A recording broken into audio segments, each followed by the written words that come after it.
Take your envelope and go, Mom. I don't want your money. Claire pushed it back across the table with 2 fingers. For a second, I just stared at her. Not because I hadn't heard her. Because I had. Every word. Around us, the private dining room of the Ashford Grand Hotel glowed beneath crystal chandeliers. Champagne glasses caught the light. A pianist played softly near the windows. Beyond the glass, Chicago glittered against the night sky. And between my daughter and me sat a worn cream-coloured envelope that was older than she was. Claire glanced toward the other end of the room. Her fiancé, Andrew Ashford, was laughing with his best man. His mother stood near the flower arrangements, speaking to 2 women in evening gowns. Nobody seemed to be watching us. At least that was what Claire thought. "Keep your voice down," she whispered. I looked at her. "You just told me to leave." I said maybe tonight isn't the best time. "No, Claire, you said take your envelope and go." Her jaw tightened. She had always done that when she felt cornered. Even as a little girl, Claire would press her teeth together and lift her chin, as though stubbornness could keep the world from seeing that she was afraid. At 27, she still did it. Only now, she was wearing a silk dress that probably cost more than my car. "Mom, please." I looked down at the envelope. The edges were soft from age. The seal of Whitmore, Hale and Pierce had faded from deep blue to a dusty grey. I had carried that envelope through 4 apartments, 3 jobs, 1 eviction notice, and 27 years of telling myself that some truths were kinder when left buried.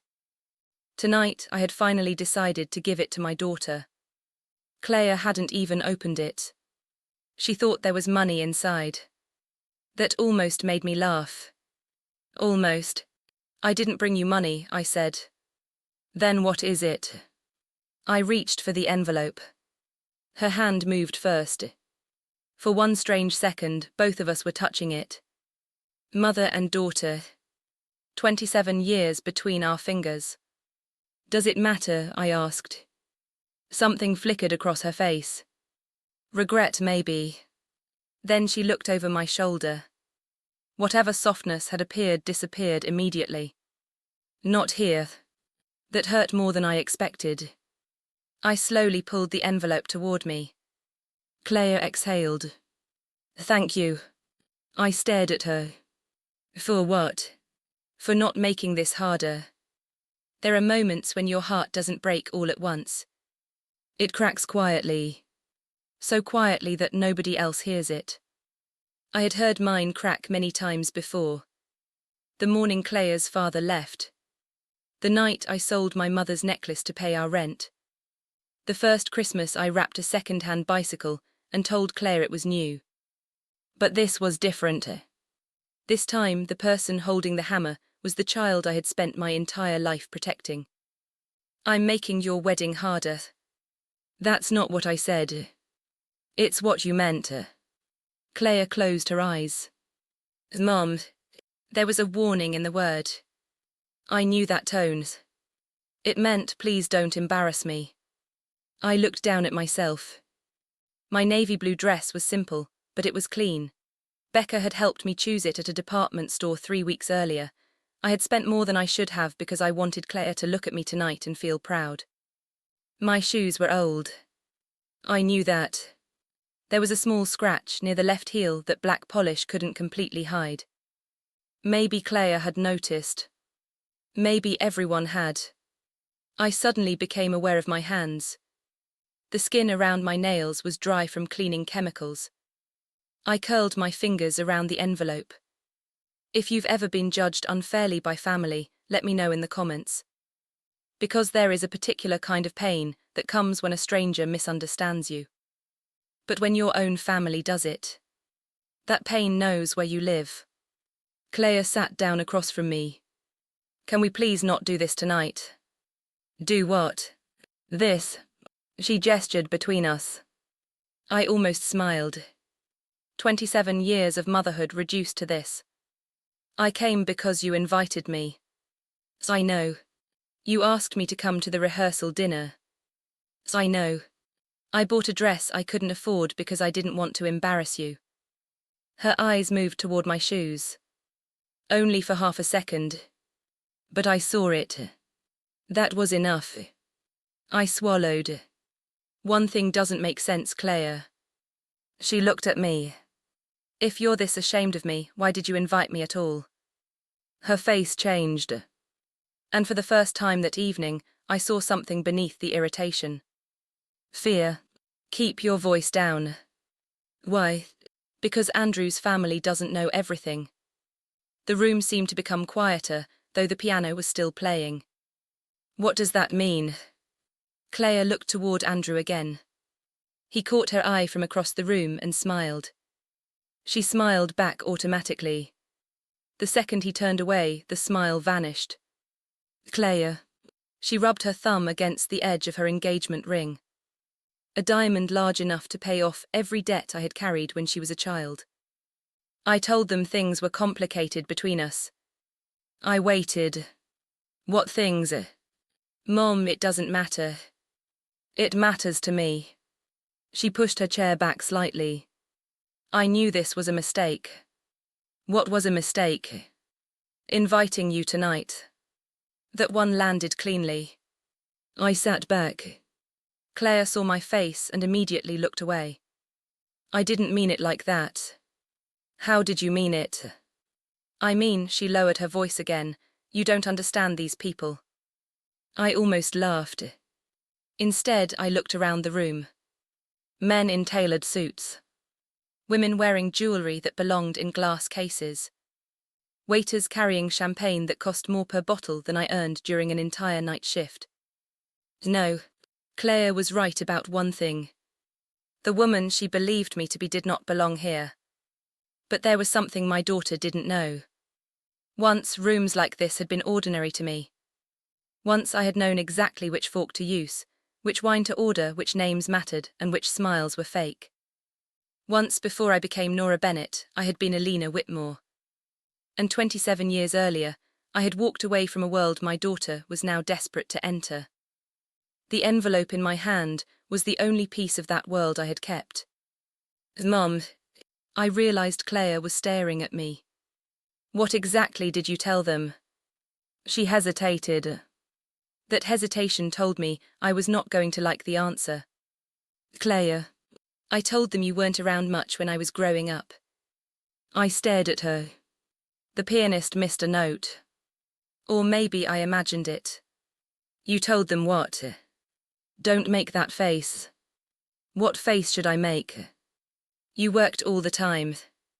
To feed you. I know. Do they? She said nothing. My fingers tightened around the envelope. I remembered winter mornings when Claire was 8 years old.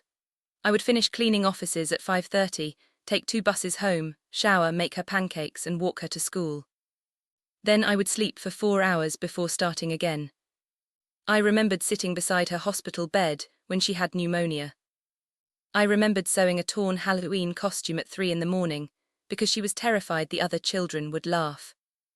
I remembered every birthday cake, every fever, every parent-teacher conference, every nightmare, every time she called Mum, and every time I answered. You told your fiancé I wasn't there. I said you were working. That isn't what you just said. Her eyes filled with frustration. Why are you doing this? I felt something inside me go still. Why am I doing this? Yes, why can't you just understand that I needed things to be simple? Simple for whom? For me. A few people turned. Claire immediately lowered her head. When she spoke again, her voice was barely above a whisper. I have spent my entire life explaining things. I looked at her. Explaining what? Why we lived where we lived, why you drove that awful car, why I couldn't go on trips, why my clothes came from discount stores, why my mother cleaned other people's offices. There it was. Not anger. Not hatred. Shame. My daughter was ashamed of me. The realization should have made me furious. Instead, I felt tired.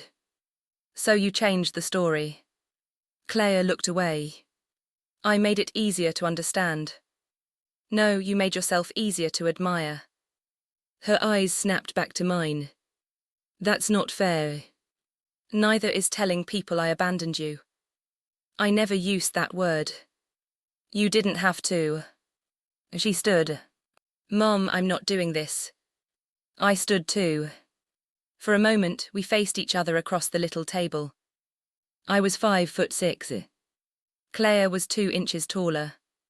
But right then, she looked like the little girl who used to hide behind me when thunder shook the windows.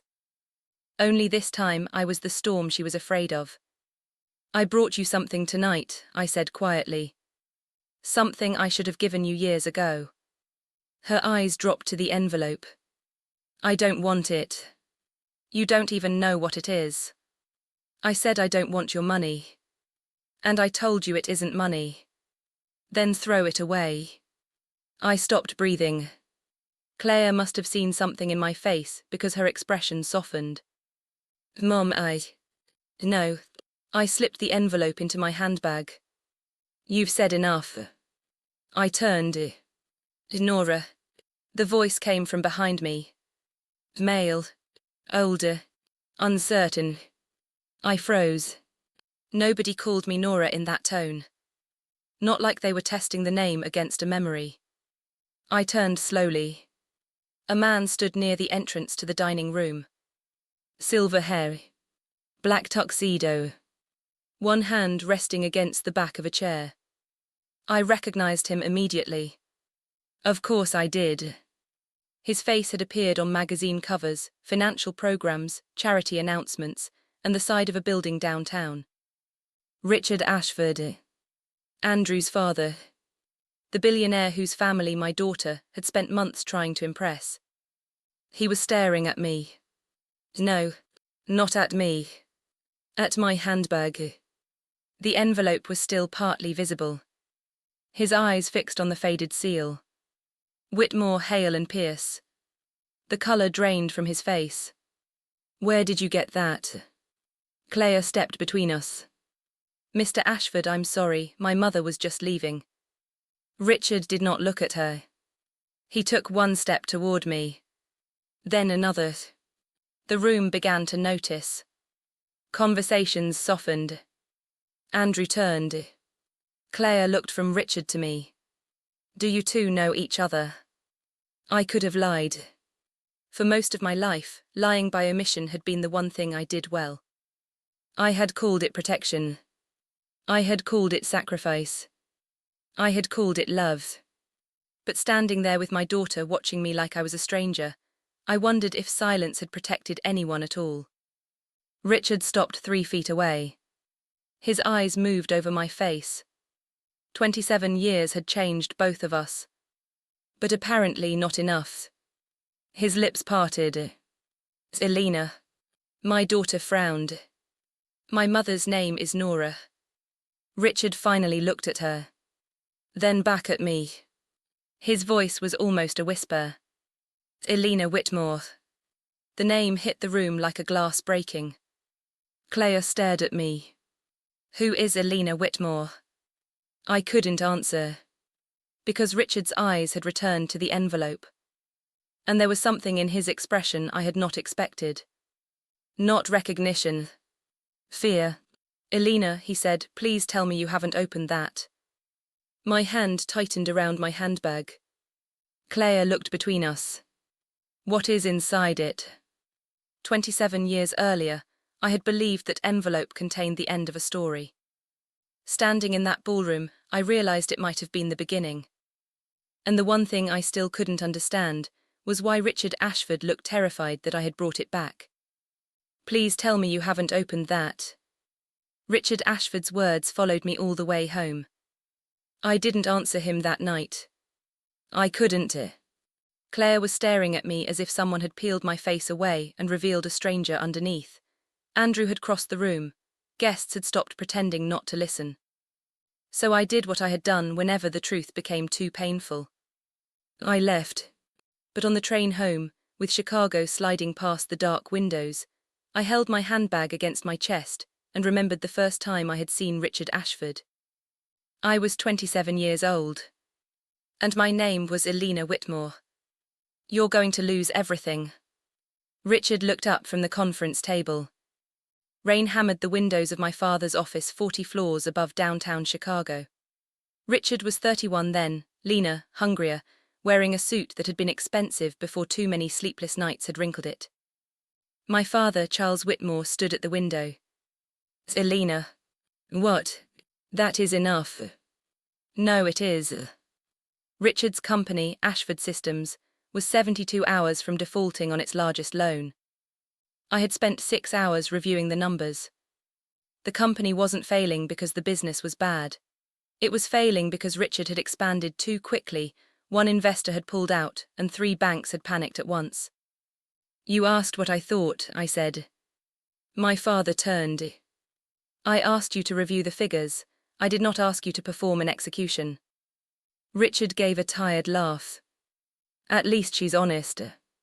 My father didn't smile. Charles Whitmore believed honesty was useful only when properly timed. He had built his investment firm from a 2-room office into one of the most respected private financial companies in Illinois. People described him as cold. They were wrong. My father loved deeply. He simply believed love should never interfere with judgment. That was where we differed. I pushed a folder toward Richard. "You have one chance." He stared at it. "Sell the logistics division, renegotiate the warehouse contracts, freeze expansion for 18 months. My board won't agree. Then replace the board members who would rather protect their pride than save 400 jobs. Richard looked at me differently after that. Not like Charles Whitmore's daughter. Like someone worth listening to. "What happens if I do all of that?" "You still need capital." "How much?" I told him. The room went silent. Richard leaned back. "I don't have it." "I know." My father stepped forward. "And neither do we." I looked at him. Richard did too. That was the end of the meeting. Or it should have been. 3 days later, Richard's company was still dying. And I was standing in my father's library, holding a document I had no business signing. "You're being emotional," my father said. 400 people will lose their jobs. Businesses fail. This one doesn't have to. You barely know Richard Ashford." "I know the numbers." My father stared at me. "Then behave like an analyst, not a rescuer." That word stayed with me. Rescuer. Maybe he already knew something about me that I didn't. I had spent my entire life believing that if I could carry enough weight, nobody I loved would have to suffer. Years later, that belief would nearly destroy my relationship with my daughter. But that night I was still proud of it. "The trust becomes mine next year," I said. My father's expression hardened. "No, it's my inheritance. Eventually. I want access to part of it now." No, I had expected anger. What I hadn't expected was fear. My father sat down. "Elena, listen to me. Money is not just what you can spend, it is security, choice, the ability to leave when someone mistreats you. I'm not giving away all of it. You are giving away enough. I believe in the company. Or the man." I stared at him. "That's insulting." "Then answer me. There is nothing between Richard and me." That was true. The man I loved was Michael Bennett. And that was the real reason my father was afraid. Michael was charming in a way Richard never tried to be. He remembered waitresses' names. He danced badly and without embarrassment. He made me feel as though being Elena Whitmore was the least interesting thing about me. My father distrusted him immediately. I thought it was snobbery. I wouldn't understand until years later that my father had seen something I refused to see. "I'm marrying Michael," I said. My father closed his eyes.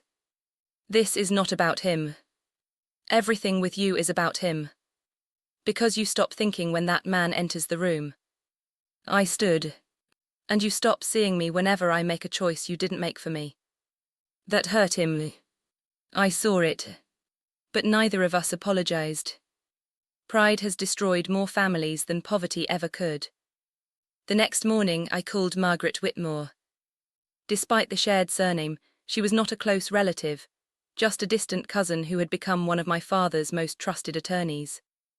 "You understand what you're asking," she said. "I do."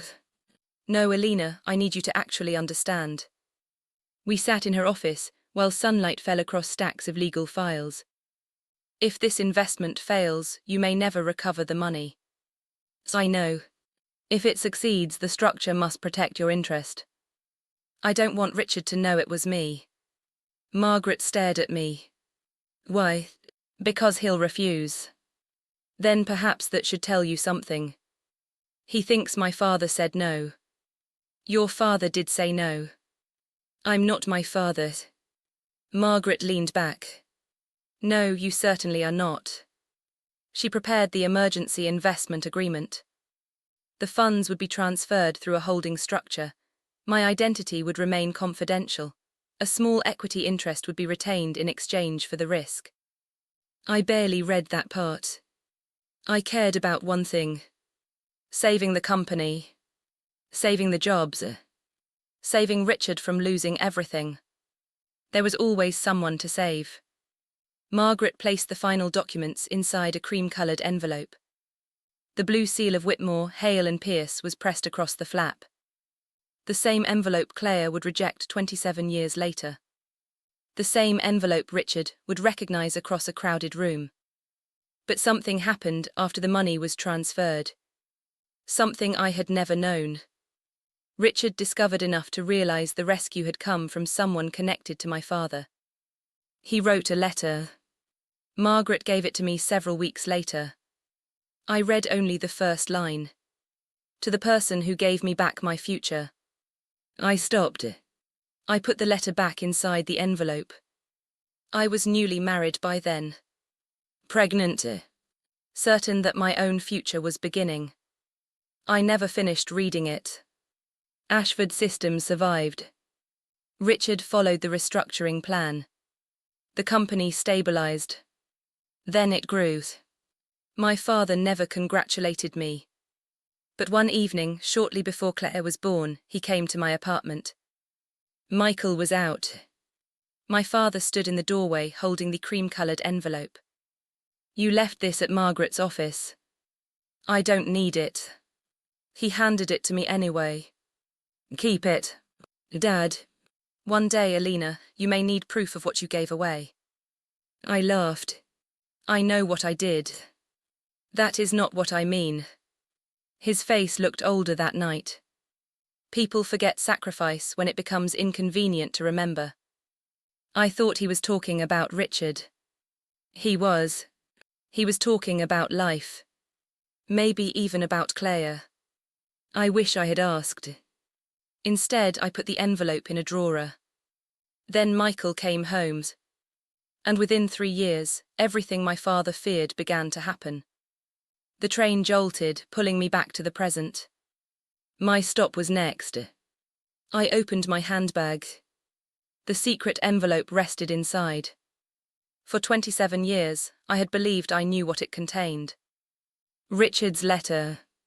The old agreement. Memories I no longer wanted. But his words at the rehearsal dinner returned. "Please tell me you haven't opened that." One thing didn't make sense. If Richard had written the letter himself, why was he afraid of what was inside? I stepped off the train. My phone rang. Claire. I almost let it go to voicemail. Then I answered. "Mom." Her voice was shaking. "What?" I asked Andrew about Alina Whitmore. My stomach tightened. And there was a long silence. Then my daughter said something that stopped me on the platform. "Mom, according to Richard, Alina Whitmore disappeared 27 years ago." I looked down at the envelope in my hand. Claire's next words came quietly.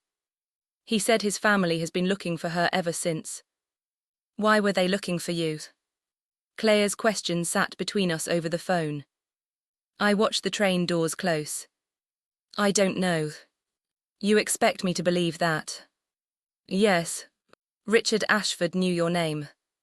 I noticed. This isn't funny. I'm not laughing. Then tell me the truth. I almost did. But truth is difficult when you have spent half your life dividing it into pieces. The truth about Richard was connected to my father. The truth about my father was connected to my inheritance. And the truth about my inheritance was connected to Michael, Claire's father. The one person I had spent 24 years refusing to destroy in her memory. I'll talk to you tomorrow, I said. My wedding is tomorrow. I know. Do you? That hurt. Before I could answer, she hung up. When Claire was 5, she waited by the window for her father for 7 hours. Michael had promised to take her to the zoo. She wore a yellow raincoat even though the sky was clear. Every time a car slowed outside our apartment, she jumped up. Is that Daddy? No, sweetheart. At noon, I called him. No answer. At 3, I called again. At 6, Claire fell asleep on the couch wearing the raincoat. Michael never came. The next morning, I told her he had been called away for work. That was the first lie. There would be many more. The truth was that Michael had already left Chicago. He had also emptied our joint savings account. By the time I discovered what he had done, I had $83, an overdue rent notice, and a 5-year-old daughter who still believed her father was coming home. My father had died 11 months earlier. We had barely spoken during the final year of his life. Pride again. Always pride. I could have called Margaret. I could have asked questions about what remained of the Whitmore estate. I didn't. Michael had spent years telling me that my family's money controlled me. When he left, I became determined to prove I could survive without it. That determination cost me dearly. But I survived. I worked mornings at a bookkeeping office, evenings at a grocery store. Later, when Claire started school, I took night cleaning jobs because the hours allowed me to be home when she needed me. At least I thought I was home when she needed me. Children remember differently. I remembered the pancakes after night shifts. Claire remembered that I was always tired. I remembered working overtime to buy her prom dress. Claire remembered that I missed the first 30 minutes of her school play. I remembered surviving. She remembered being poor. Both memories were true. That was the tragedy. Becca Collins met me when Claire was 9. We were cleaning the 32nd floor of an insurance building at 2 in the morning. She caught me correcting a financial projection someone had left on a whiteboard. You know that's not part of the job, right? She said. I nearly dropped the marker. The calculation was wrong. Becca stared at the board. Then at my cleaning cart. Who are you? Nora. No, seriously. I laughed for the first time in months. Becca became the closest thing I had to a sister. She knew about Michael. She knew I had grown up with money. She knew there was an envelope I refused to open. And she knew I was making a mistake with Claire. You keep hiding the hard parts, she told me once. Claire was 16 then. She's a child. She's old enough to know you're not made of steel. I don't want her worrying. Becca shook her head. You think hiding the cost of everything makes her feel safe. Doesn't it? No, it makes everything you do look easy. I ignored her. Years later, I would hear Claire say she had raised herself. And I would remember Becca's warning. The morning of the wedding, Becca arrived at my apartment with coffee. She found me sitting at the kitchen table. The secret envelope lay in front of me. You opened it. No, you have carried that thing longer than most marriages last. Richard was afraid of it. That got her attention. I told her what happened. When I finished, she sat down. So Claire told them you abandoned her. Not exactly. Nora. She said I wasn't around. That is a lie. I worked nights. And then came home and raised her. I looked away. Becca reached across the table. You're doing it again. Doing what? Helping the person who hurt you explain why they did it. I pulled my hand away. She's my daughter. That doesn't make the lie true. My phone buzzed. A message from Andrew. Mrs. Bennett, I know today is complicated, but I would like to speak with you before the ceremony. Alone. I read it twice. Becca watched my face. What? I showed her. She whistled softly. That doesn't sound good. No. Another message arrived. This one from Claire. Please don't talk to Andrew until I get there. I looked at Becca. One thing didn't make sense. How did Claire know Andrew had contacted me? Then my phone rang. An unknown number. I answered. Ms. Whitmore. Nobody had called me that in decades. Who is this? A man's voice answered. My name is Thomas Reed. I used to work for Richard Ashford. I stood slowly. What do you want? I heard you came back. I didn't go anywhere. A pause. Then he said, that depends on who you ask. My eyes moved to the envelope. What is this about? 27 years ago, someone altered the records connected to your investment. My mouth went dry. What records? The ones that determined who actually owned part of Ashford Systems. I gripped the phone. Mr. Reed. I tried to find you before. Why? His answer changed everything. Because the money that saved Richard's company wasn't the only thing taken from you. I did not meet Thomas Reed that morning. I wanted to. But Claire was getting married in 6 hours. Andrew wanted to speak to me, and a man I had never met had just told me someone altered financial records 27 years ago. The stakes were no longer confined to an old envelope. Still, before I could understand what had been taken from me, I had to face what I had allowed my daughter to take. My place in her life. The first time Claire excluded me, she called it a misunderstanding. She and Andrew had been dating for 11 months. Dinner is Thursday, she told me. With his parents.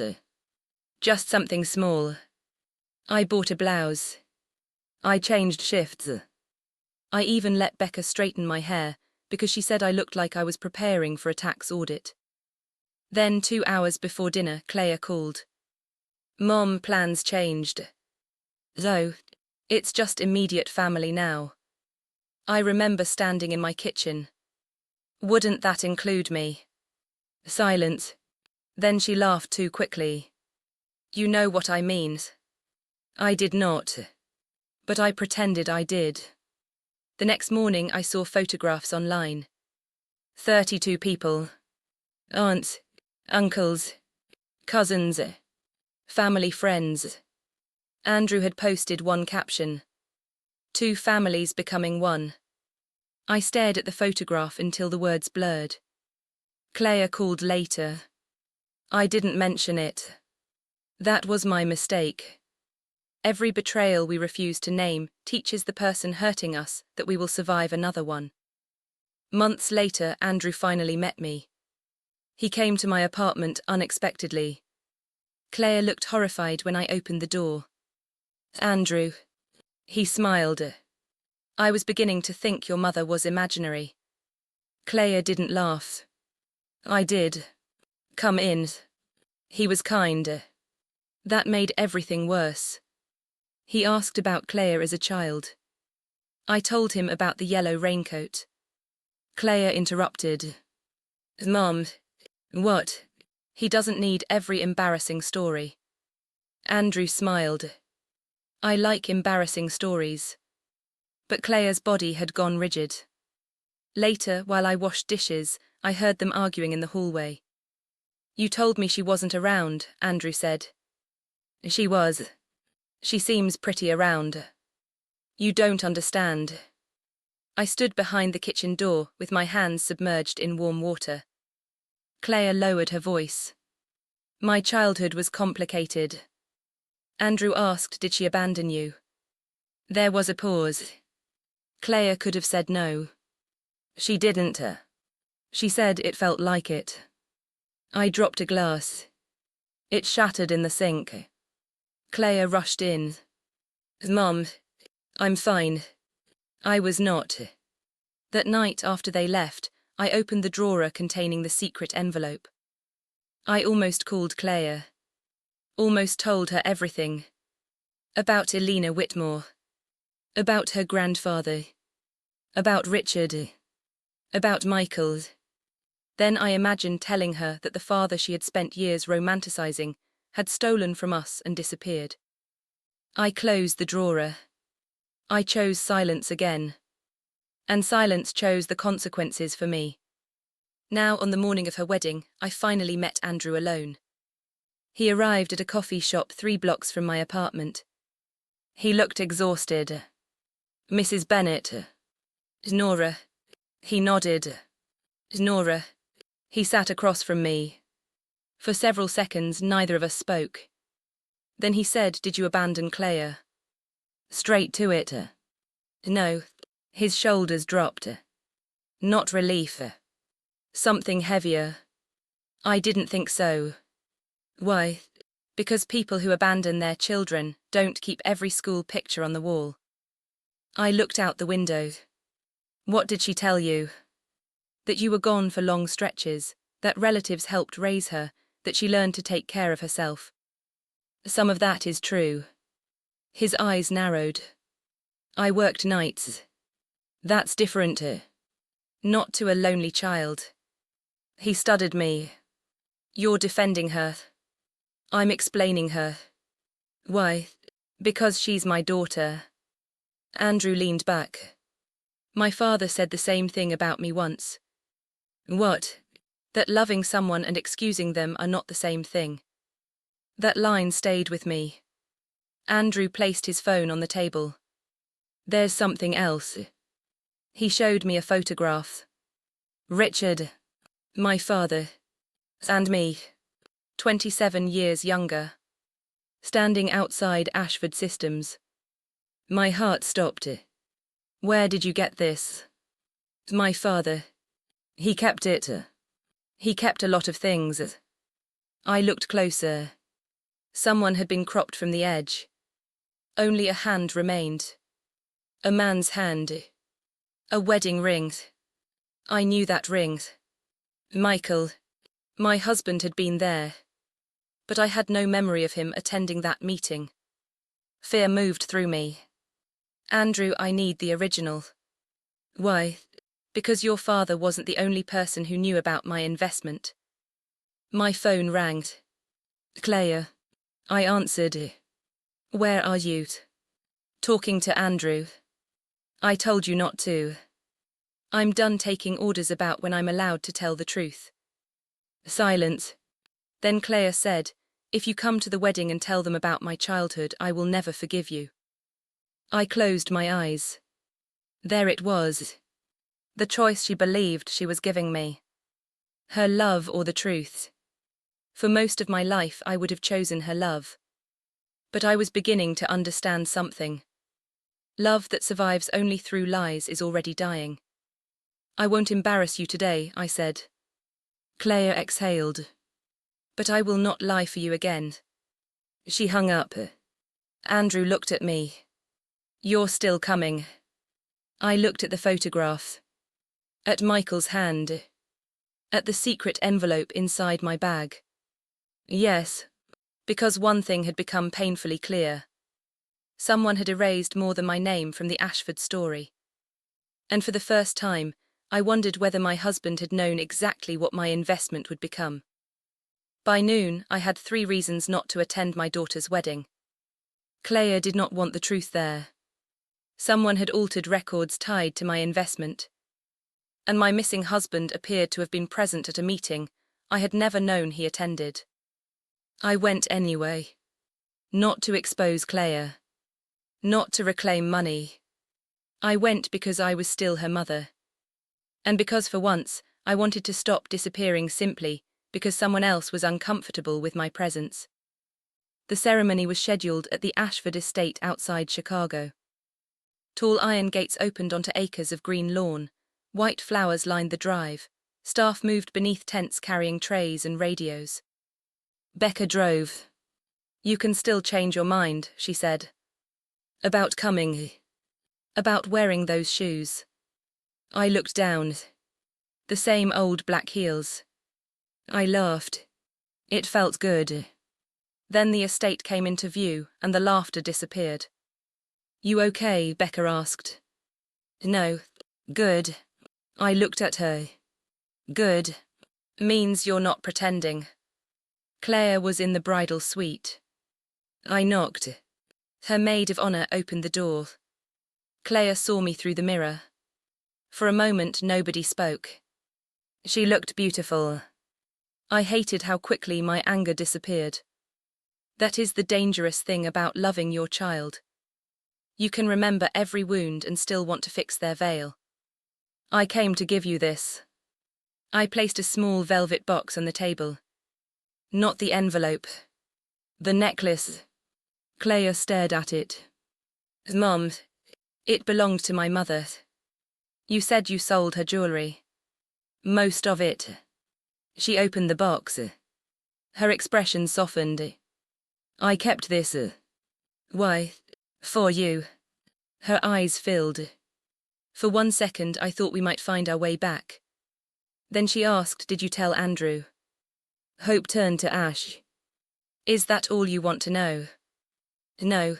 It was the first thing you asked. She closed the box. I'm scared. Finally. The truth. I sat down. Of what? That once they know everything, they'll look at me differently. They might. She stared at me. You're supposed to tell me they won't. I spent too many years telling you what I thought would protect you. Her face hardened. So now you're punishing me. No, I'm trying to stop lying. She looked away. I wish you had started sooner. That struck deeper than she knew. Before I could answer, someone knocked. Richard entered. He stopped when he saw me. Claire stood. I'll give you 2 privacy. No, I said. Richard looked at me. Elena. My name is Nora. He nodded slowly. Nora. Claire stayed. Good. No more secret rooms. Richard looked at the handbag beside me. Do you still have the envelope? Yes. Have you opened it? No. Relief crossed his face. I caught it. Why? He hesitated. Richard. Because the letter I wrote you is not the only document that may be inside. Claire looked between us. What else is there? Richard sat down. After the company recovered, I discovered the investment agreement had been amended. My heart began pounding. Amended how? The ownership provision. By whom? I never knew. That was not the answer I expected. You spent 27 years looking for me because of an amended contract. No. His voice softened. I looked for you because I wanted to thank you. Then why are you afraid of the envelope? Richard looked at Claire. Then back at me. Because your father called me 2 weeks before he died. The room seemed to tilt. My father. He said he had discovered something involving Michael. Claire went still. My father. Richard nodded. He wanted to meet me. Did you? No. Why? He died before we could. My hands turned cold. What did he discover? Richard looked at the envelope. I think he put it in there. The wedding coordinator knocked. 5 minutes. Nobody moved. Then Claire stood. No. We looked at her. Not today. Claire. No, whatever this is, not today. Her voice broke. I have spent months planning this wedding. I have spent years building this life. I am not letting some 27-year-old mystery destroy it 5 minutes before I walk down the aisle. I understood her. That was the problem. I had spent my whole life saying not today. Not when Claire was 5. Not when she was 16. Not when she got engaged. There was always a better time for the truth. Until there was. I stood. I won't open it today. Richard looked at me. Clea exhaled. But after today, no more secrets. She nodded. The music began outside. For one fragile moment, I believed we had bought ourselves peace. I thought the worst was over. I was wrong. Because as Clea reached the doorway, a man in a grey suit appeared at the end of the hall. Older, thin, holding a leather folder. Thomas Reed. He looked at me. Then at Richard. I'm sorry, he said, but the wedding cannot happen until Andrew knows what Michael Bennett did. Clea turned slowly, and the colour vanished from her face. You are not ruining my wedding. Clea's voice was barely above a whisper. Thomas Reed stood at the end of the hallway, one hand wrapped around the leather folder. I didn't come to ruin anything. Then leave. Clea, I said. She turned on me. No, the word cracked through the hallway. You promised. I promised not to open the envelope. You brought him here. I have never met this man in my life. Thomas stepped forward. That's true. Clea laughed once. There was no humour in it. Of course it is. Andrew appeared behind him. What's going on? Nobody answered. The ceremony music continued outside. Guests were waiting. Clea looked at Andrew, then at me. I watched panic take over. Not cruelty. Not calculation. Panic. Nothing, she said quickly, it's nothing. Andrew looked at Thomas. Who are you? My name is Thomas Reed, I was your father's accountant. Richard stepped into the hallway. Thomas. The two men stared at each other. 27 years of history passed between them without a word. Then Thomas said, you should have found her. Richard's jaw tightened. I tried. Not hard enough. Clea stepped between them. Stop. Her hands were trembling. This is my wedding. I reached for her. She pulled away. Don't touch me. I froze. She looked at my dress. My old shoes. My handbag. Then at the powerful people gathering around us. Everything she had spent her life running from had arrived at once. I spent my whole life trying not to become you, she said. The hallway went silent. I had thought the rehearsal dinner was the worst pain my daughter could give me. I was wrong. Clea's eyes filled immediately. She regretted it. I saw that. But regret does not pull words back into your mouth. I nodded once. Then I walked away.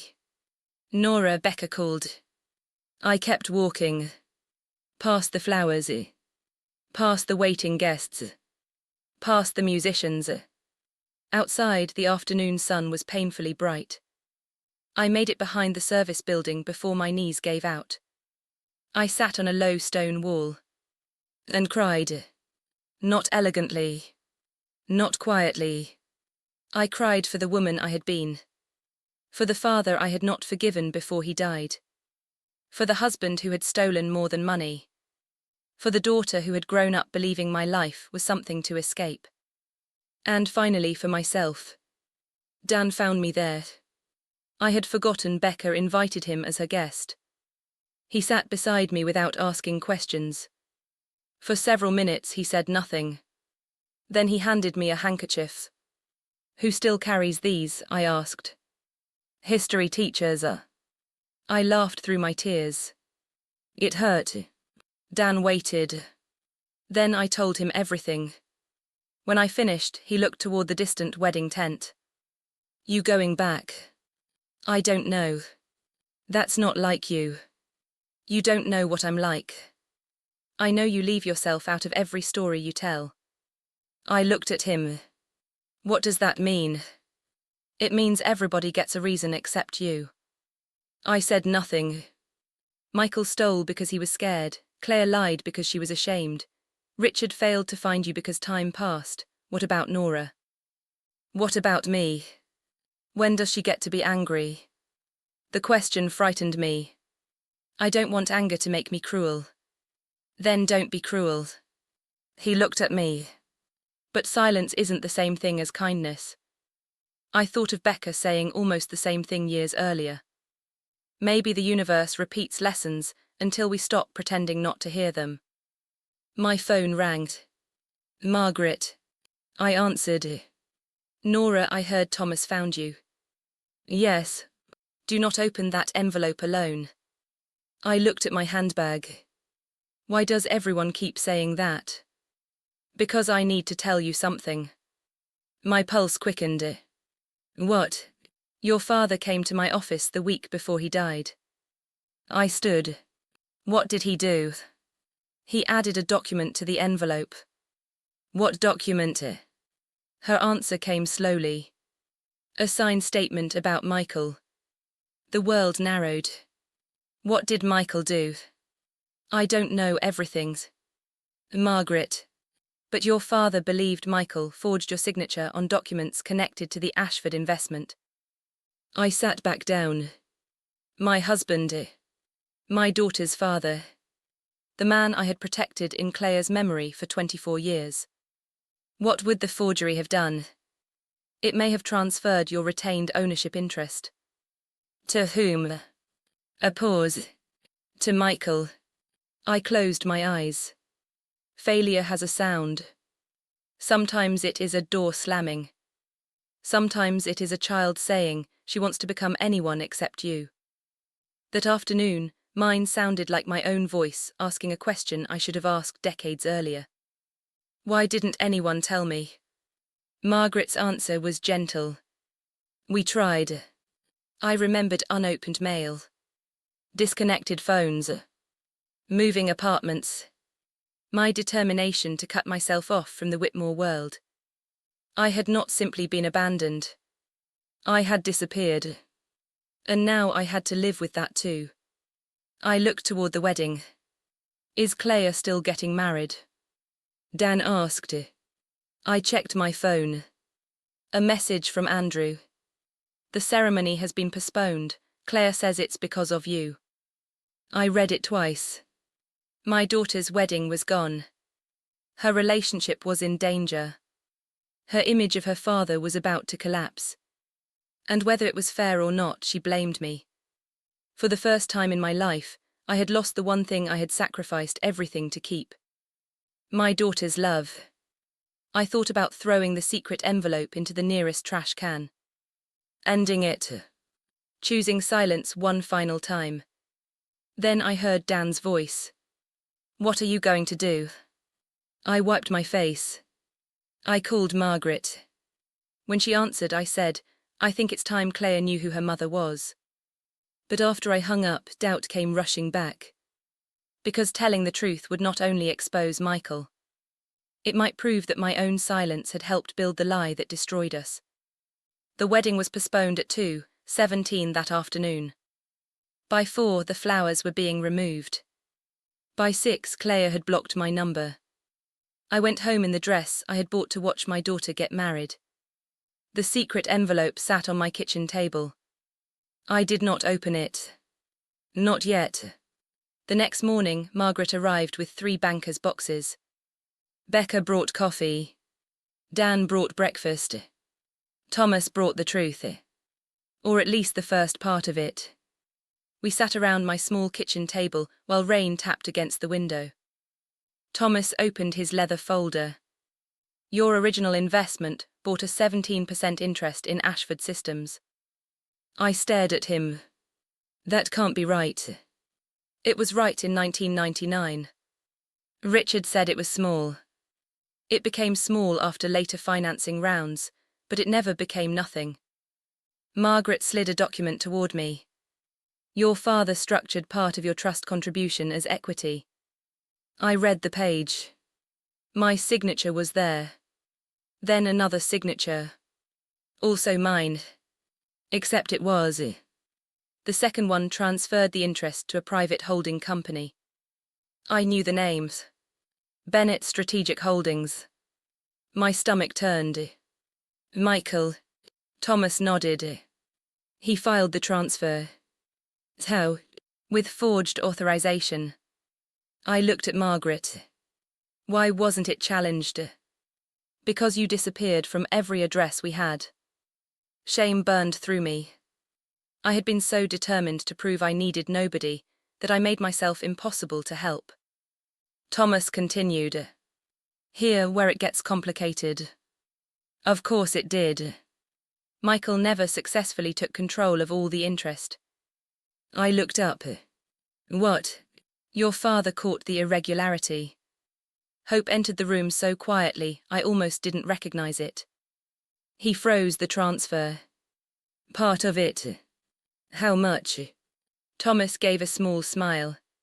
Enough. Margaret placed another document in front of me. The retained interest had been held in legal limbo. Unclaimed. Unresolved. Growing in value as Ashford Systems expanded. I looked at the estimated figure. Then looked again. No. Becca leaned over. Her mouth fell open. Dan didn't move. I pushed the paper away. There's a mistake. There isn't, Margaret said. I clean offices. Nobody spoke. I laughed because the alternative was crying. I have spent 20 years worrying about grocery bills. I know. And you're telling me this was sitting somewhere. Not as cash, not available to you.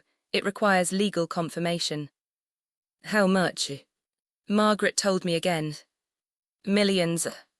Not billions. Not some fairy tale fortune waiting in a vault.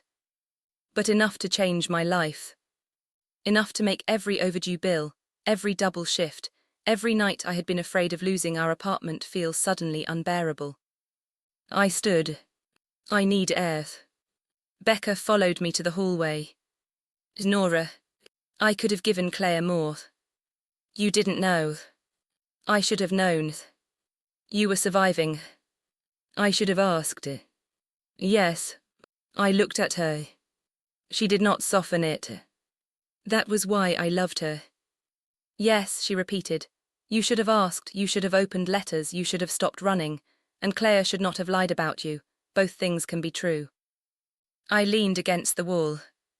Success, when it finally appeared, did not feel like triumph. It felt like grief for all the years before it. Later, Richard arrived. He stood awkwardly in my living room. A billionaire surrounded by second-hand furniture. You saved my company, he said. I made an investment. You saved it. I also ignored the paperwork for 27 years. He smiled sadly. That sounds like Elena. I'm not her anymore. Aren't you? I looked toward the kitchen. The envelope sat beside the banker's boxes. I don't know. Richard nodded. I spent years trying to find you. Why did you stop? He looked ashamed. Because eventually I convinced myself you wanted to stay gone. There it was. Another person who had mistaken silence for an answer. I did, I said, until I didn't. He looked at me. We can fix the ownership issue. Can we fix what happened to Claire? No. The honesty surprised me. But perhaps you can stop making the same mistake. What mistake? Deciding for her which truths she can survive. That night I called Claire from Becca's phone. She answered. Hello. It's me. Silence. Then I have nothing to say. I do. I don't care about your secret money. It wasn't secret. Of course it was. I didn't know I still had a claim. She laughed bitterly. Convenient. Claire. No, you let me grow up thinking we had nothing. We did have nothing we could use. You always have an answer. No, I have explanations, there's a difference. She was quiet. I took a breath. Your father forged my signature. Nothing. Claire. Don't. I have proof. Don't you dare do this because I hurt you. I'm doing it because I should have told you years ago. Her voice broke. You always hated him. No, that was the saddest truth. I loved him enough to ignore who he was. She hung up. I stood there holding Becca's phone. Rejected again. But this time I did not retreat. I looked at the secret envelope. For years I thought persistence meant working harder, sacrificing more, enduring longer. Now I understood another kind. Staying present when running would be easier. The next morning, I signed the papers authorizing a formal investigation into the forged transfer. Not for revenge. Not for money. For the truth. And that decision uncovered something none of us expected. Michael Bennett had not disappeared 24 years ago. Someone had been receiving payments in his name as recently as 6 months earlier. Michael was alive. That should have been the only thing I could think about. It was, because 3 days after the postponed wedding, I returned to work. Becca stared at me as I tied my apron. You have a multi-million-dollar legal claim. A claim. You're still cleaning toilets. Until something changes, I still have rent. She shook her head. You are the strangest woman I know. Maybe, but I had learned the hard way not to build my life around money that existed only on paper. So I worked. I met Margaret in the mornings, reviewed financial records in the afternoons, cleaned offices at night, and failed repeatedly. The first legal petition was challenged. The holding company records were incomplete. One bank had merged twice. A crucial witness had died. Every time we found a door, someone had bricked it shut 20 years earlier. But something else happened. I remembered who I had been. Not Elena Whitmore, the heiress. Elena, the analyst.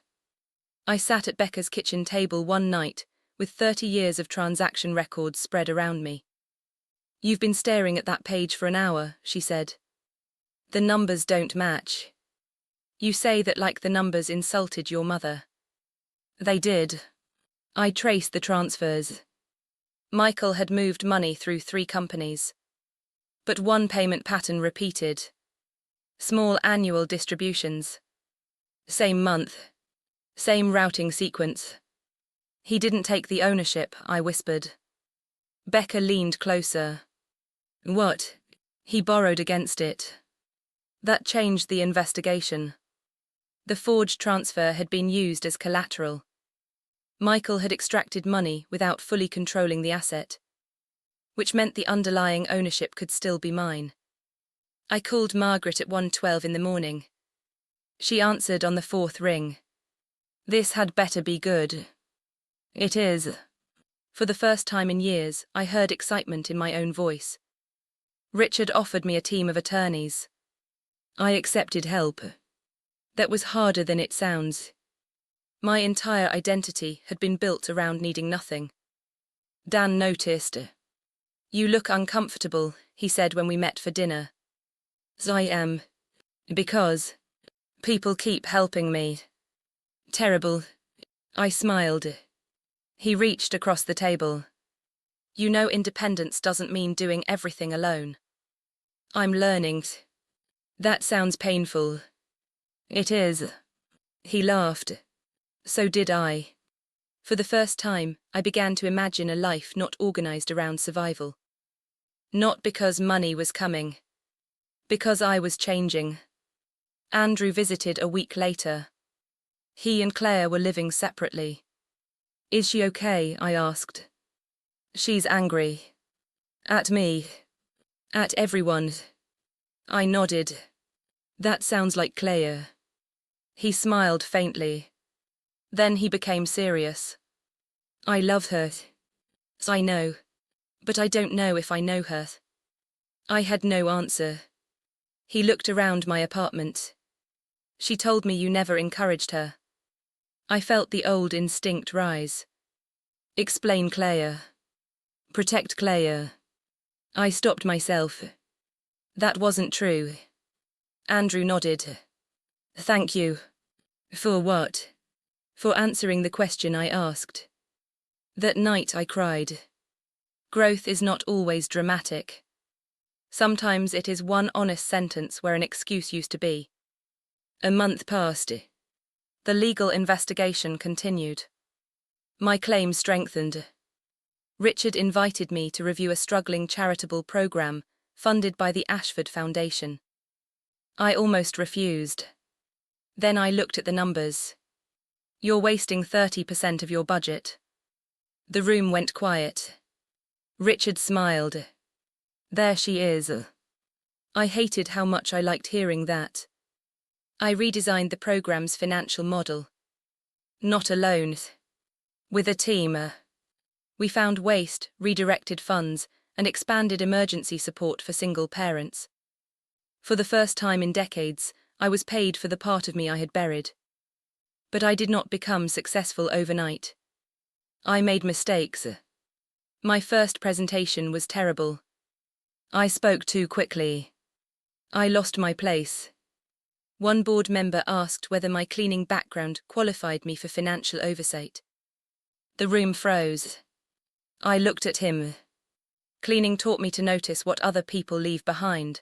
Finance isn't as different as you think. Richard laughed first. Then the room did. I got through the presentation. My hands shook afterward. But I got through it. If you're enjoying the story, don't forget to like the video and subscribe for more emotional family dramas. Because by then, I had learned that the most important changes rarely happen when everyone is watching. They happen in the moments when you decide not to become small again. The investigation finally located the source of Michael's recent payments. A private mailbox in Arizona. No current address. But there was another discovery. A woman named Susan Bennett had been collecting correspondence there. I did not know her. Claire did. When she finally called me after 6 weeks of silence, her first words were, "Why is Aunt Susan's name in your investigation?" I sat down. Michael had told me he had no living sister. Claire had apparently known Susan for years. One thing didn't make sense. How do you know her? Claire's answer came quietly. Dad introduced us. The room disappeared around me. When? 3 years ago. I could barely breathe. You've seen your father. Silence. Then Claire said, "Yes." And suddenly, I understood that I was not the only person in our family who had been keeping secrets. "You've seen your father." "Yes." "How many times?" Claire did not answer. "How many times?" "4." I stood in my kitchen, gripping the phone. Michael had missed birthdays, graduations, illnesses, 24 years. But he had returned 3 years ago. And Claire had never told me. Why? Because I knew what you'd do. What would I do? This. I laughed in disbelief. You think this is unreasonable. He said you would turn me against him. He stole from us. I didn't know that. You knew he abandoned you. He said you kept him away. I closed my eyes. There it was. The final gift of my silence. An empty space Michael had filled with his version of the truth. What else did he tell you? That you chose your family's money over him, that when the money disappeared you blamed him. Claire. He had details, Mom. Because he was there. She went quiet. I sat down. When did he contact you? 3 years ago. Why? He said he was sick. Fear entered my chest despite everything. Is he? I don't know anymore. That was when Claire began to cry. Not loudly. I had not heard my daughter cry like that since she was a child. He said he regretted leaving. I listened. He said you would never forgive him. He said he only wanted to know me. And you believed him. I wanted to. There are truths that hurt because they are cruel. Others hurt because you understand them completely. Clea had wanted her father. Of course she had. I'm sorry, I said. She stopped crying. For what? For leaving a blank space where the truth should have been. She breathed shakily. I lied too. Yes. No excuses. Not anymore. She almost laughed. You could pretend to disagree. I could. For the first time in months, we shared something that felt almost human. Then she said he asked me about the envelope. My body went cold. What? The last time I saw him. When? 6 months ago. The same time the recent payment had been collected. What did he ask? Whether you still had an old envelope from your father's law firm. I stood. How did he know? He said it belonged to him. No, Mom, it never belonged to him. I looked toward the locked drawer where I had placed it. Did you tell him I had it? I said I remembered seeing something like that when I was younger. Fear moved through me. Michael knew the evidence still existed. And he had contacted Clea before the Ashfords ever knew I had returned. This was not coincidence. Clea came to my apartment that evening. It was the first time I had seen her since the wedding. She looked thinner. Tired. No expensive dress. No carefully controlled smile. Just my daughter. We stood in the doorway. Neither of us knew whether to hug. So we didn't. Not yet. She sat at the kitchen table. The secret envelope was locked away. I did not bring it out. Andrew postponed the wedding because I lied, she said. I know. I blamed you. I know. I still do sometimes. I appreciated the honesty more than an apology she did not mean. Why? Because if you had told me everything. I know. She looked at me. But I made my choices. Yes. Her eyes filled. You're different. No. I thought about it. Maybe I'm becoming different. She nodded. Then she told me about Michael. He had contacted her through social media. He knew details only her father could know. He showed her photographs. He apologized. He also told her that I had stolen his share of an old investment. He said the envelope proved it, Clea said. I felt sick. Michael had spent 3 years preparing her to believe I was the thief. The villain discovers success in many stories and comes running for money. Michael was more dangerous. He had discovered the possibility of my success before I did. And he had gone through my daughter. Do you know where he is? No. Can you contact him? Clea hesitated. That hesitation was enough. Clea. He messaged me yesterday. What did he say? She took out her phone. The message contained 6 words. Tell Nora I want what's mine. I read it twice. Then another message appeared. This one had just arrived. A photograph. My apartment building. Taken from across the street. Clea looked at me. Mom.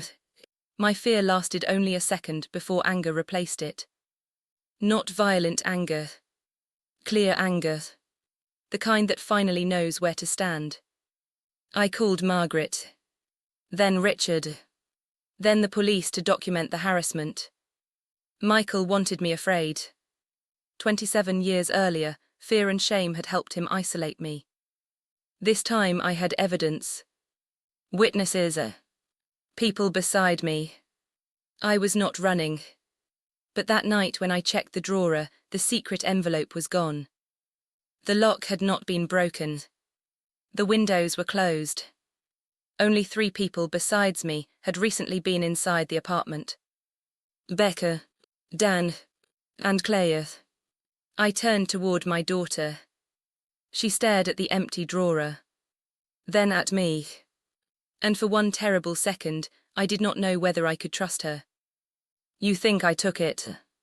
Clea's voice was quiet. I don't know what I think. Her face changed.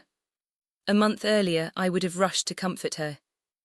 I would have denied my own doubt to protect her feelings. Not this time. Did you? No. Did you tell your father where I kept it? No. Did you give anyone a key?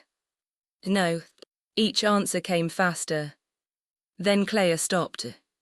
What? She looked toward the hallway. 6 months ago, Dad asked if I still had a key to your apartment. My stomach dropped. What did you say? I told him I did. Did you? She reached into her purse. My old spare key. I never used it. But he knew it existed. Clea covered her mouth. I'm sorry. I called the police again. There was no sign of forced entry. No camera inside the building. The envelope was gone. For the first time, the mystery was no longer about what it contained. It was about whether we would ever see it again. Thomas came over the next morning. He spread copies across my table. Losing the original hurts, he said, but it doesn't destroy the case. Margaret has copies. Of some documents. Not my father's statement. No. And not Richard's original letter. No. I closed my eyes. Michael had taken the one object that could tie every part of the story together. Thomas tapped a bank record. But he made a mistake. I looked up. He kept taking money.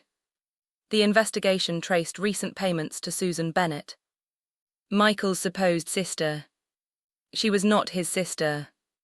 She was his wife. He had remarried 15 years earlier under a variation of his middle name. That was twist 4. The man Clea believed had spent decades alone, regretting losing us, had built another family. When Clea learned, she left the room and vomited. I found her sitting on the bathroom floor. He lied to me. Yes. I lied to Andrew because of things he told me. Yes. She looked at me. Why aren't you saying I told you so? Would it help? No. Then I won't. She began to cry. I sat beside her. This time when I reached for her, she let me. The key witness was Susan. At first, she refused to speak. Then she learned the financial documents Michael had used might implicate her. She contacted Margaret. We met in a lawyer's office. Susan was 60. Soft-spoken. Terrified. Not a villain. Another person, Michael, had given a carefully edited version of himself. He told me his first wife came from money, she said. I did. He said you destroyed him. I didn't. She nodded. I know that now. She opened her handbag. Inside was a voice recorder. Old. Silver. My husband records conversations when he thinks people might cheat him. Clea stared at her. Susan continued. Sometimes I think he records them because he assumes everyone thinks like he does. The recorder contained a conversation between Michael and Susan. Michael discussed the old Ashford shares, the forged signature, the envelope, and his plan to use Clea to locate it. Clea stood so quickly her chair fell backward. He used me. Susan looked at her with genuine pity. Yes, that was the moment Clea's remaining fantasy of her father died. Not because I destroyed it. Because evidence did. Richard and Thomas reconstructed the original investment. Margaret found archived court records. Andrew provided the original photograph. The cropped figure was confirmed as Michael. He had been at Ashford Systems the day before the forged transfer was filed. Every mystery was beginning to connect. Main mystery, why did Richard recognize me and fear the envelope? Secondary mystery 1, what had been altered in the investment records? Secondary mystery 2, why was Michael in the old photograph?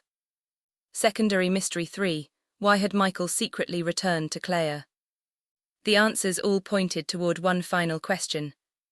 What had my father discovered before he died? We still needed the envelope. Then Dan called. I think I know who took it.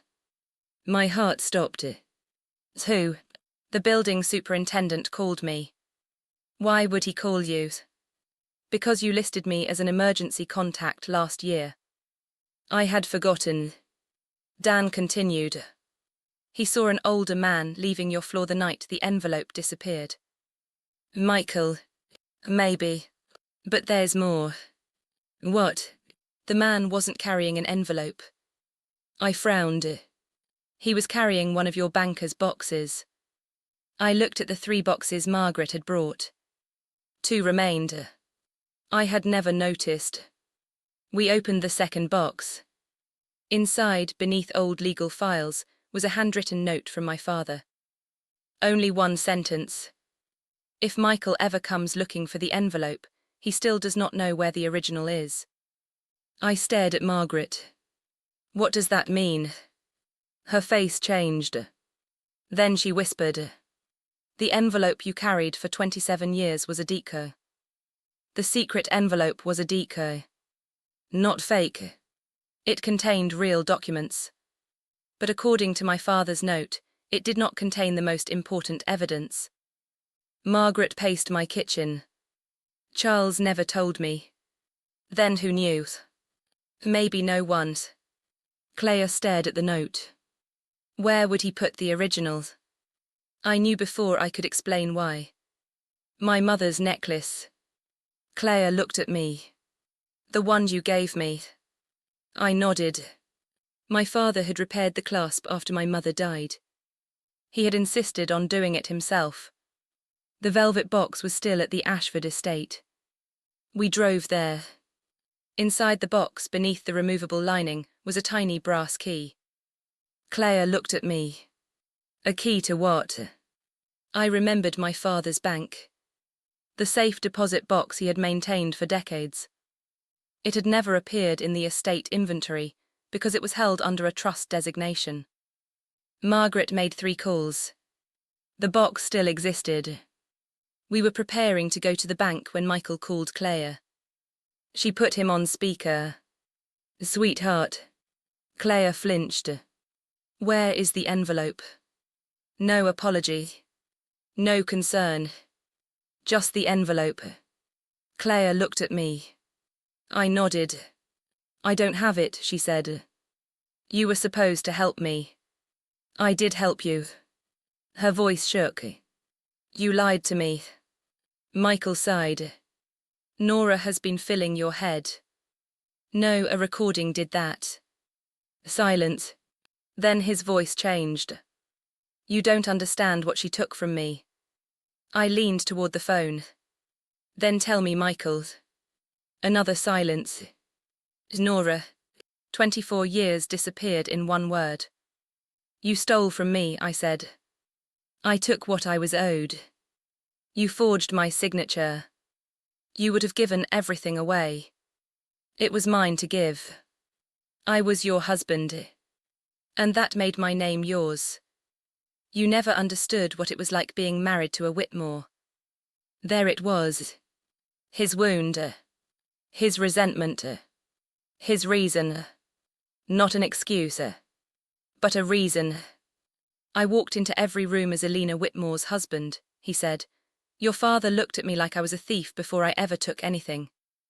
And then you proved him right. He went silent. Confrontation exchange 1. Michael finally said, I wanted something that was mine. You had a wife who loved you and a daughter who waited 7 hours by a window. That's not fair. No, Michael, that is the first fair thing I have said about you in 24 years. Claire covered her mouth. I continued. You want to know what I took from you? Nothing. You walked away from everything that mattered and spent decades trying to steal back the part with a dollar sign. He hung up. At the bank, the safe deposit box waited behind a steel door. My hands trembled as I inserted the brass key. Inside was another cream-colored envelope. Same blue seal. Untouched. The real secret envelope. I almost laughed. 27 years. I had carried the mystery with me, never realizing the final answer was hidden inside the necklace I had saved for Claire. Margaret reached for it. I stopped her. Not yet. Claire stared at me. Why? Because Andrew should be there. She looked down. He may not want to be. Then he gets to decide. That was something the old Nora would not have understood. Truth should not be controlled to produce the ending we want. Andrew came. So did Richard. Thomas. Susan. Becca. Dan. No audience. No wedding guests. No public humiliation. Just the people who had been touched by the lie. Before we opened the envelope, Claire stood. I need to say something. Her hands shook. She looked at Andrew. I lied because I thought if you saw where I came from, you would see me differently. Andrew said nothing. I made my mother smaller so I could feel bigger. Her voice broke. And then when the truth started coming out, I blamed her because it was easier than admitting I had built our relationship on things that weren't true. She turned to me. I don't expect you to forgive me. I felt tears in my eyes. Claire continued. But I need you to know something. I was ashamed of being poor, then I became ashamed of being ashamed, and instead of facing either one, I made you carry both. That was the first emotional speech. I walked toward her. I should have told you the truth about your father. She shook her head. You were trying to protect me. I was also protecting myself. That mattered. I didn't want to admit I had chosen someone who hurt us. I didn't want you to see my mistakes. Claire whispered, I learned that from you. The words hurt. Because they were true. I took her hand. No more. No more, she said. Richard looked at the envelope. Are you ready? I was. But readiness had become another excuse I no longer trusted. I broke the seal. And what we found inside changed not only who owned part of Ashford Systems. It changed what I believed about my father's final years. The first document was the original emergency investment agreement.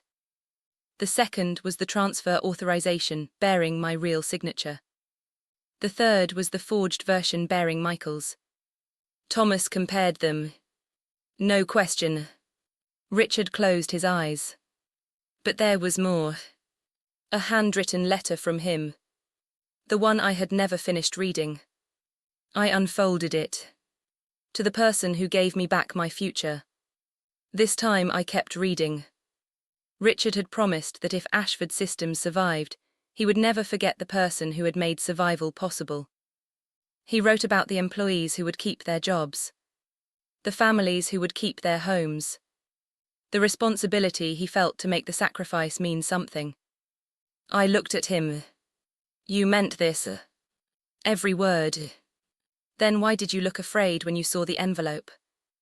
Because I knew Charles had discovered the forgery. I was afraid the envelope contained proof that my company had benefited from your loss while you lived without knowing what remained yours. He looked ashamed. I thought you might believe I knew. Did you? No. Thomas confirmed it. Richard had not known. Then Margaret removed the final document. My father's statement. My hands began shaking before I read the first line. My daughter Alina believes I stopped speaking to her because she chose Michael Bennett. She is wrong. I sat down. The room disappeared. My father explained that he had discovered Michael's attempt to forge my signature. He had confronted him. Michael threatened to tell me that my father was trying to control my marriage. My father, convinced I would side with Michael, began gathering evidence before approaching me. Then he became ill. He wrote, my greatest failure was believing there would always be more time to repair what pride had broken. I stopped reading. For 27 years, I had believed my father died disappointed in me. He had died trying to protect me.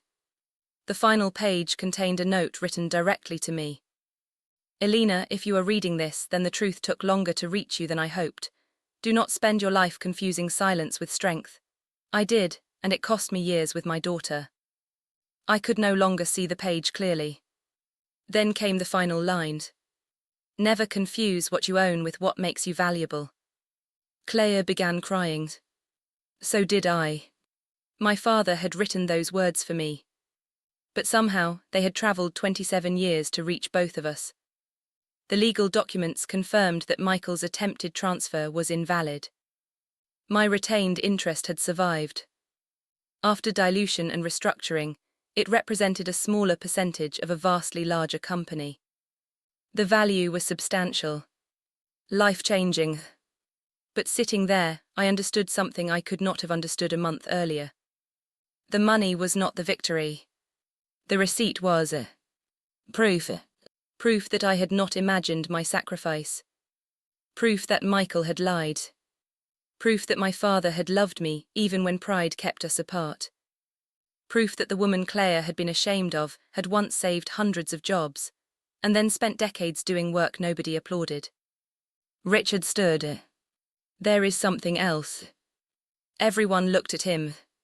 He placed a folder on the table. I want to offer Nora a seat on the Ashford Foundation board. I stared at him. Because I saved your company. No, he smiled.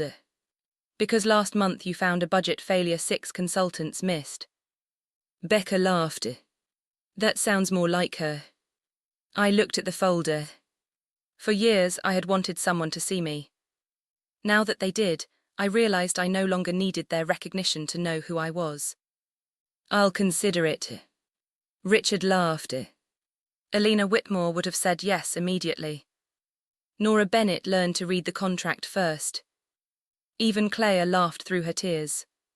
Then Andrew turned to Claire. The room became quiet.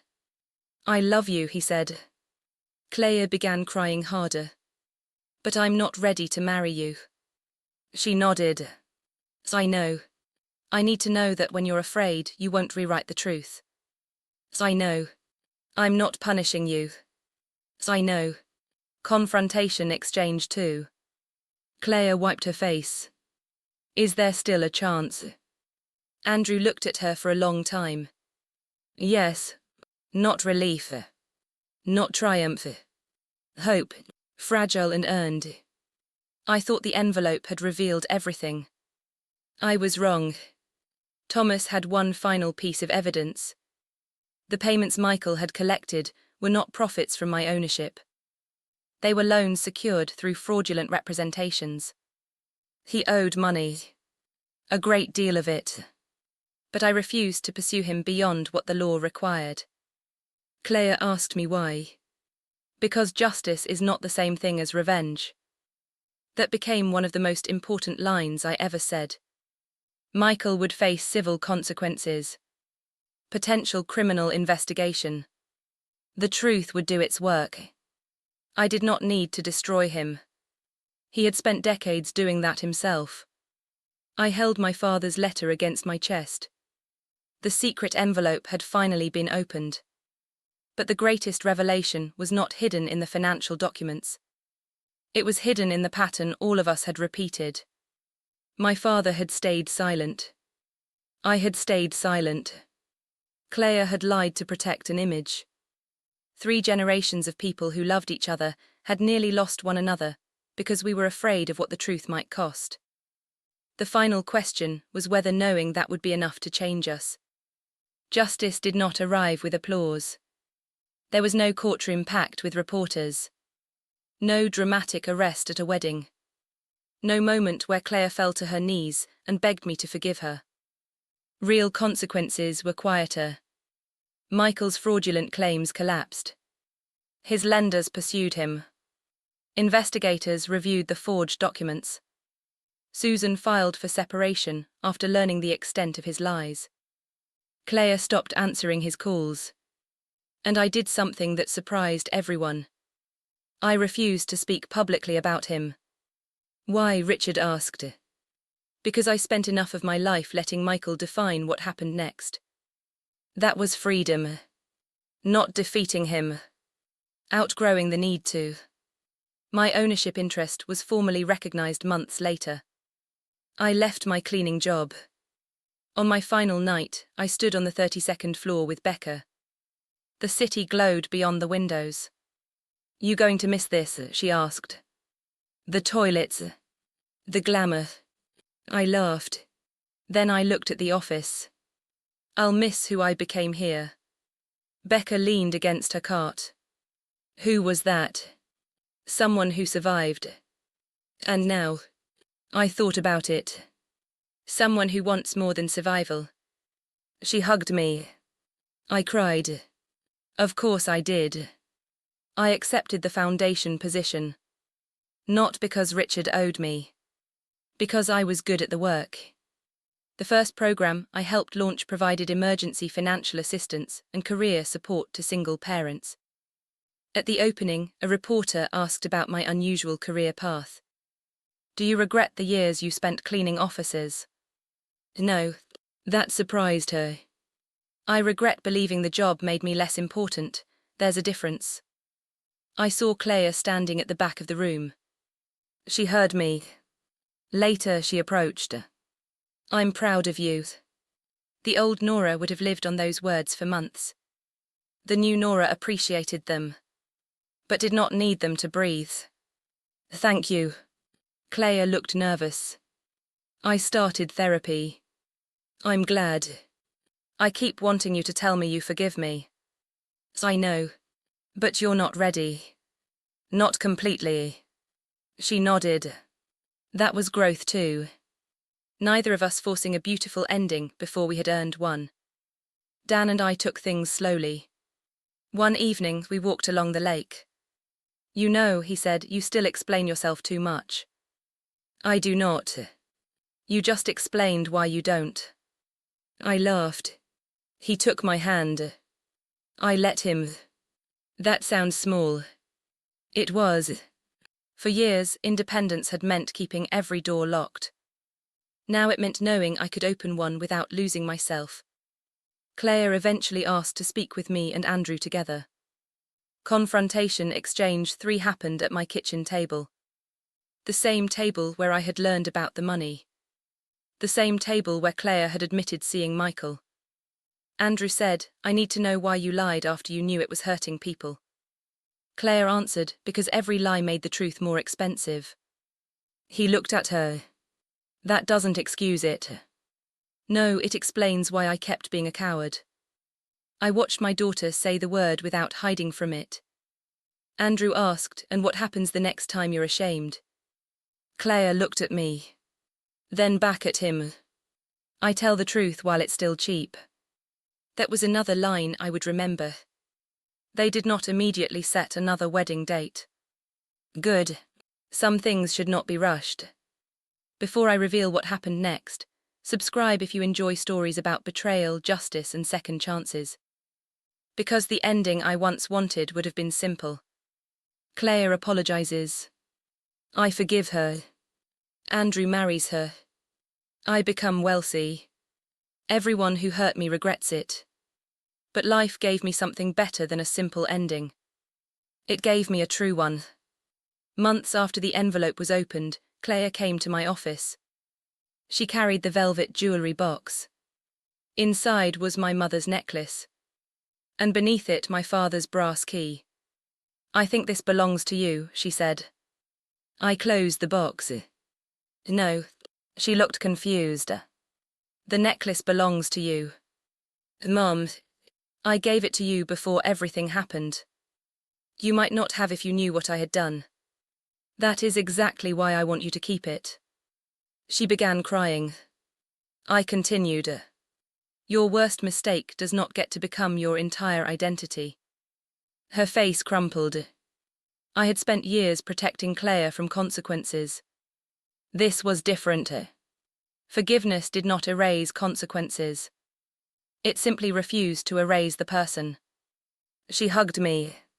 For the first time in years, I hugged her without wondering whether she was ashamed of my clothes. And for the first time, she held on without looking over my shoulder to see who was watching. 1 year later, Claire asked me a question. "Do you want me to call you Alina?" We were sitting on my balcony. Not at the Ashford estate. Not beneath chandeliers. Not in a boardroom. Just the two of us with coffee. I smiled. No. Why not? Because Nora is who raised you.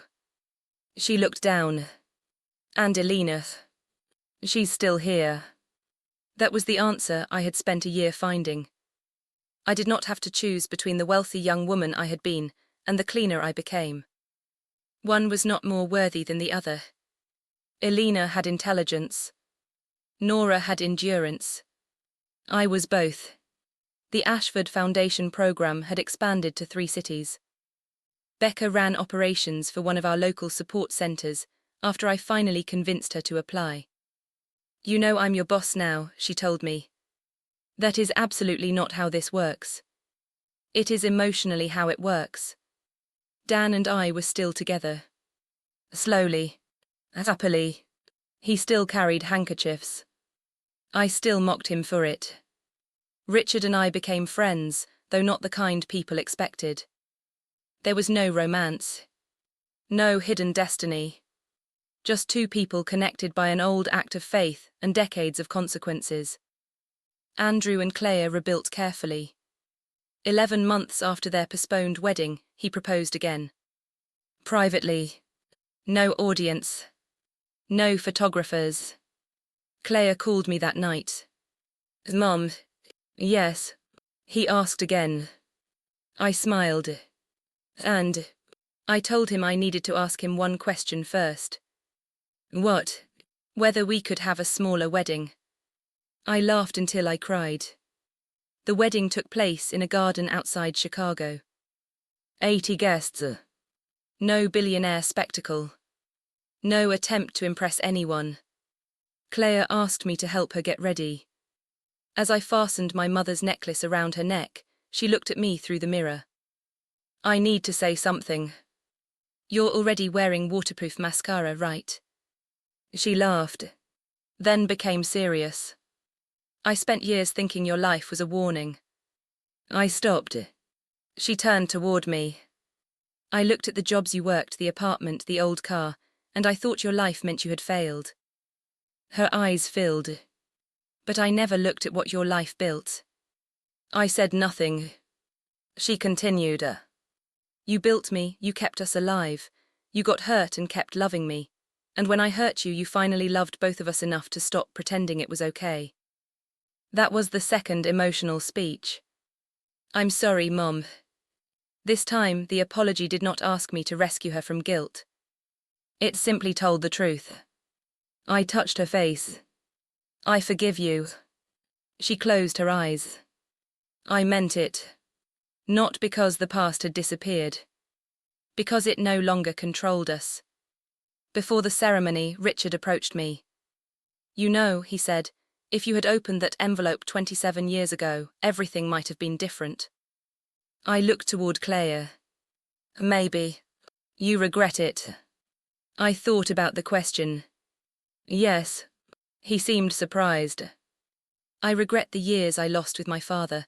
I regret what Claire grew up not knowing. I regret confusing endurance with strength. I looked at him. But regret is only useful if it teaches you how to live next. He nodded. That sounds like something Charles would say. No. I smiled. That one was mine. Claire walked down the aisle. This time she had asked me to walk with her. Halfway there she squeezed my hand. You okay? Yes. You're crying. I can do both. She laughed. So did I. Andrew waited beneath an arch of white flowers. When we reached him, he hugged me. No one asked where I worked. No one asked what I owned. No one needed to recognize my name. And that was when I understood the final revelation. For years, I thought the secret envelope contained the proof that would restore my worth. It never did. It contained evidence of ownership. Evidence of fraud. Evidence of sacrifice. But my worth had never been inside it. Claire could not take it by being ashamed of me. Michael could not steal it with a forged signature.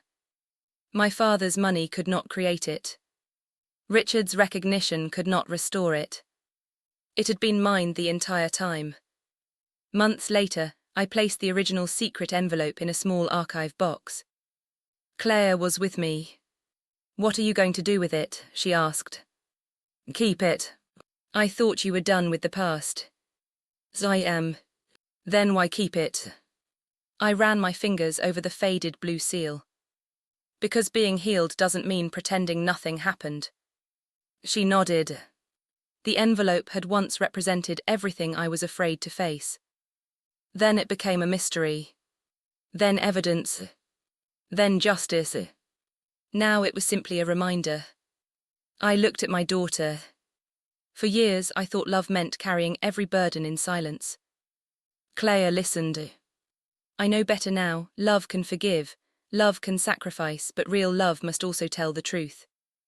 She took my hand. We sat together without saying anything else. No billionaire's table. No crystal chandeliers. No room full of people to impress. Just my daughter beside me. And for the first time in years, she was not ashamed. Neither was I. My name is Nora Bennett. Once I was Elena Whitmore. For a long time I thought I had lost her. I hadn't.